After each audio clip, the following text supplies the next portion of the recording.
It was midnight when my phone lit up. My dad was calling. His voice was shaking in a way I had never heard before. He said just one thing: "Don't go home. Stay where you are." I asked him why. He didn't explain. He just begged me to trust him. 10 minutes later, police cars filled my street, sirens screaming, lights flashing against the walls of my own house. And in that moment, I realized my father had just saved me from something I never saw coming. Before we continue, make sure to subscribe to the channel for more real stories like this, and let me know in the comments where you're watching from. My name is Emily Carter. I'm 27 years old and I work as a nurse at a small community hospital. That night had been exhausting in the way only a 12-hour shift can be. My feet ached, my shoulders felt heavy, and my thoughts were focused on nothing but sleep.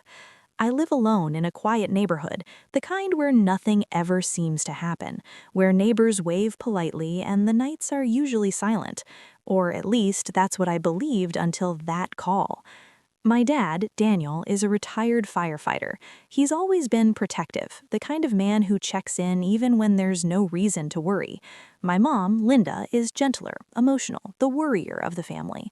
And my younger brother, Ethan, is the one who jokes through everything. But my dad is different. When he speaks, there's weight behind his words. Growing up, he drilled one rule into me over and over: if I ever tell you to trust me, don't question it. As I drove toward my street that night, everything felt strangely still. The streetlights flickered faintly, casting long shadows across empty sidewalks. The quiet felt heavier than usual, like the air itself was holding its breath. I didn't think much of it until my phone rang. Hearing my dad's voice crack as he told me to stay away from my own home sent a chill straight through me. I didn't understand it then, but I was about to. I pulled into a gas station a few streets away and shut off the engine. My heart began to race as his words replayed in my head. "Don't go home. Stay where you are. Please trust me." This was a man who had faced danger head-on his entire life, a man who never panicked, and yet now he sounded terrified. I stared toward the direction of my house, barely visible beyond rows of darkened homes. Part of me wanted to believe he was overreacting, but deep down, I knew he wouldn't make a call like this without a reason.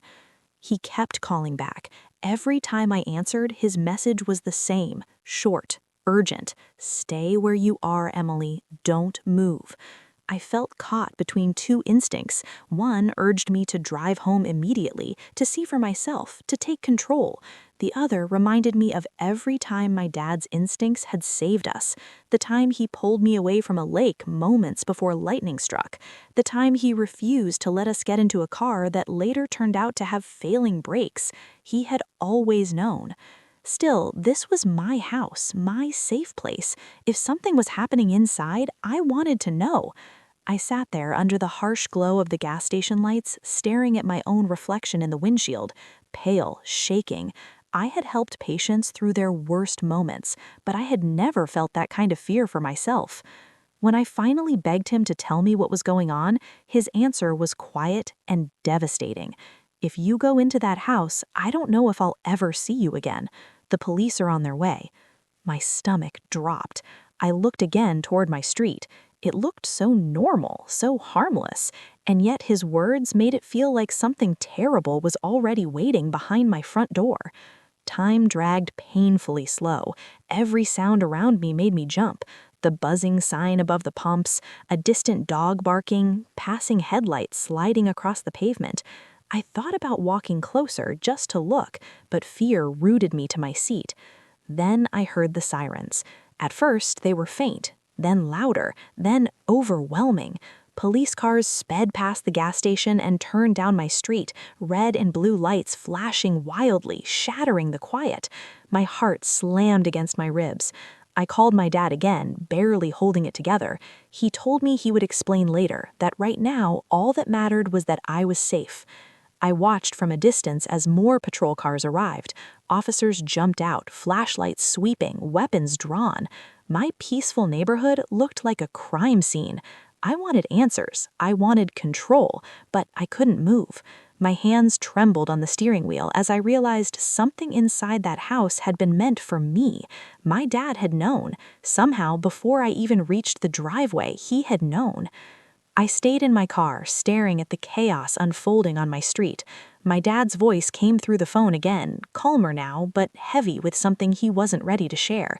He told me not to be brave. He told me bravery could get you killed. Staying where I was, he said, was the only reason I was still alive. I begged him to tell me what was inside my house, but he wouldn't, not yet. He made me promise not to move, and through tears, I did. The minutes stretched endlessly. I watched shadows move across lawns, beams of light slicing through windows. Radios crackled, voices shouted. Something was very wrong. Anger briefly flared inside me. It was my home, my life. I deserved to know. I almost turned the key, almost walked closer, until my dad's next words stopped me cold. If you had gone inside tonight, you wouldn't be alive right now. The certainty in his voice shattered me. I almost ignored him, almost walked straight into whatever waited there. The sirens faded, replaced by tense voices, and then shouting. I sat upright as officers dragged a man out of my house, his arms wrenched behind him, struggling in their grip. My blood ran cold. There had been someone inside my house. My phone rang again. This time it was my mom, her voice frantic, asking if I was okay, asking if I was anywhere near the house. I swallowed hard and answered, my eyes still fixed on the flashing lights down my street. "I'm at the gas station. Dad told me to stay." She sobbed in relief, and I could hear her whisper, "Thank God." I looked back at the scene unfolding. Police officers were swarming my yard. More cars pulled up. Neighbors started stepping outside, whispering and pointing.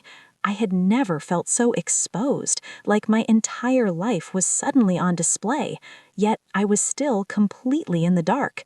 As I sat there, gripping the phone, I felt something shift inside me. This wasn't about curiosity anymore. This was about survival. My dad had always told me that instincts can save your life if you listen, and now his instincts had done just that. For the first time, I decided to stop fighting and fully trust him. I wiped my tears and whispered into the phone, "Okay, Dad, I'm not moving. I'll wait until you tell me it's safe." His voice softened, full of emotion. "That's all I need, Emily. Just wait. I'll come get you myself when it's over." Those words anchored me. I leaned back against my seat, trembling but steady enough to stay put. I didn't know what nightmare had just been pulled out of my house, but I knew one thing for sure. If I had ignored his call, I might not be here to tell this story. The turning point wasn't dramatic action or running into danger. It was the choice to trust, to sit still when every part of me wanted to move, to believe my father even when I didn't understand why. And in the end, that decision made the difference between walking into a trap and staying alive enough to see the truth revealed. From the gas station, I could see my entire street flashing in red and blue. Neighbors had come out in their pajamas, whispering and pointing as police swarmed my yard. I sat frozen, clutching my phone, barely breathing as I tried to make sense of what I was seeing. When the officers dragged a man out of my front door, my stomach dropped. There was really someone in my house, hiding, waiting. Even from a distance, I could see his wild eyes darting back and forth, his clothes torn, his arms pinned behind him in handcuffs. He wasn't just a burglar looking for cash. There was something different about the way he looked, something deliberate and unsettling. My whole body went cold as I realized how close I had been to walking inside while he was there. I whispered into the phone, "Dad, I see them. They have someone. Who is he? What was he doing in my house?" My father's voice was steady but full of pain. "Emily, stay calm. The police will explain soon, but I need you to know you did the right thing by listening. If you had walked in tonight, he would have been waiting for you." Waiting for me? The words echoed in my head, sharp and heavy. This wasn't random. This wasn't bad luck. This was personal. A few minutes later, one of the officers broke away from the scene and walked toward my car. His face was serious, but he softened when he saw me trembling in the driver's seat. He leaned down and said, "Miss Carter, you're safe now. We've cleared the house." I gripped the steering wheel tighter. Who was he? What was he doing in my home? The officer hesitated, then finally answered. "We found evidence that he wasn't there to rob you. He had been following you for weeks. Inside, we found photos of you printed out, some cut from social media, some taken without you noticing. He laid them out across your coffee table. He had a knife hidden under the couch cushions. If you had walked in tonight, we don't think you would have walked back out." My chest tightened as his words sank in. My legs felt numb, my vision blurry with tears. I shook my head, refusing to believe it, but deep down, I knew it was real. I had felt eyes on me before, those moments walking from my car when the hairs on the back of my neck stood up. I had brushed it off, convincing myself it was nothing, but it wasn't nothing. He had been watching me, waiting for the perfect moment. The officer's voice pulled me back. "It was your father's quick thinking that saved you. A neighbor saw the man forcing your back door and called your dad first, knowing he'd get to you quicker than anyone. If you had arrived even 5 minutes earlier, we might be telling a very different story right now." I broke down crying, the weight of it crashing over me. My father's voice came through the phone again, soft but steady. "Emily, I told you to trust me. You did, and you're alive because of it. That's all that matters." I could hardly speak. I felt exposed, violated, terrified all at once. My safe little home had been turned into something unrecognizable, a place where someone planned to hurt me. The thought of it made me sick, but at the same time, a wave of gratitude washed through me. If my dad hadn't called at that exact moment, if I had ignored his warning even for a second, I wouldn't be here. As the police carried the man away, I caught one last glimpse of him. He turned his head just enough that I saw his eyes. They were cold, empty, and fixed on me. A shiver ran through my body as I realized this wasn't over. In my mind, no matter what happened to him, that image would stay with me forever.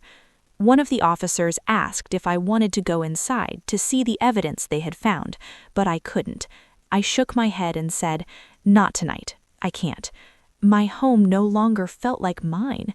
It felt like a trap that I had almost walked into, a place where danger had been waiting in the shadows. I stayed at the gas station until my dad arrived in his truck. When he stepped out and pulled me into his arms, I finally let go of all the fear I had been holding inside. He held me tight, whispering, "You're safe. That's all that matters. You're safe." That night, everything changed. My father's call, my decision to trust him, and the arrival of those flashing lights had drawn a line in my life.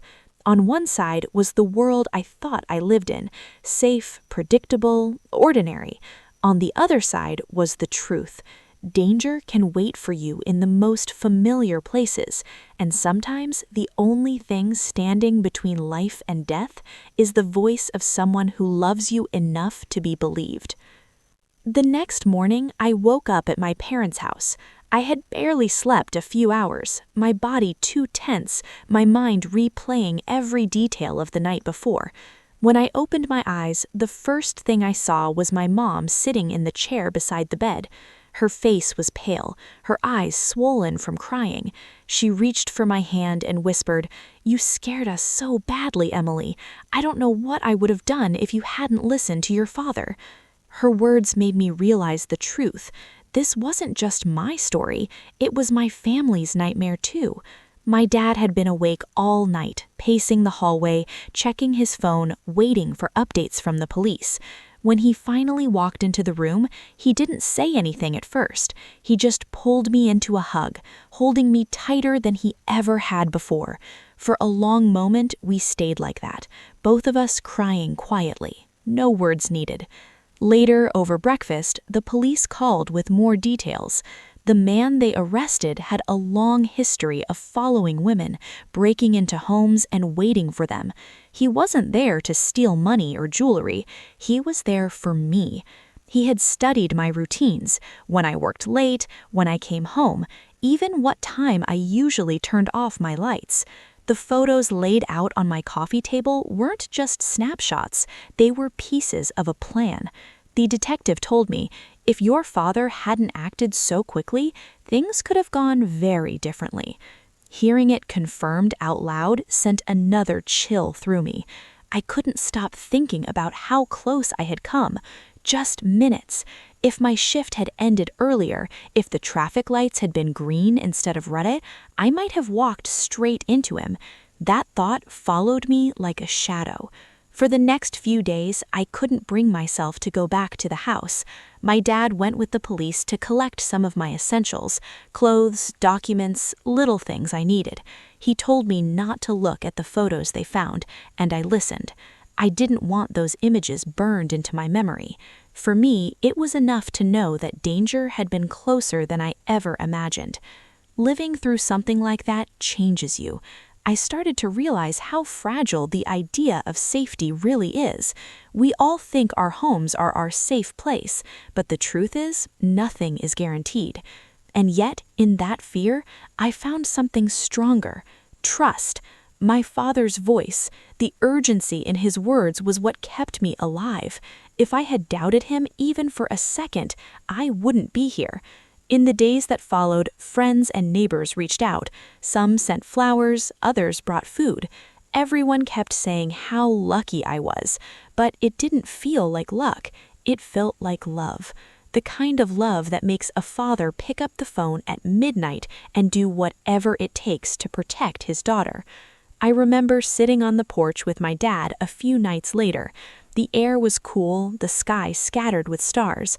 I finally asked him the question I had been holding inside. "Dad, how did you know? How did you know I couldn't go home?" He looked at me, his face serious but gentle. "Because I know you, and because I trust my gut. Your neighbor called me instead of you because she knew I'd keep you calm.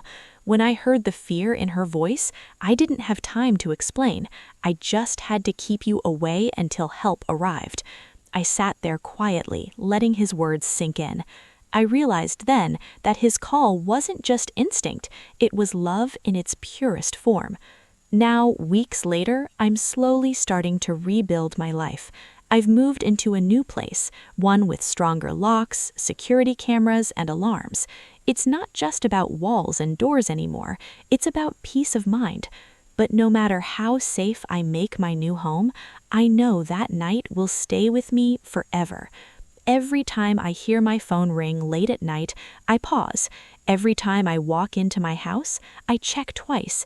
And every time I think of ignoring a warning, I remember that promise I made at the gas station, to trust my dad no matter what. The lesson I carry with me is simple but powerful.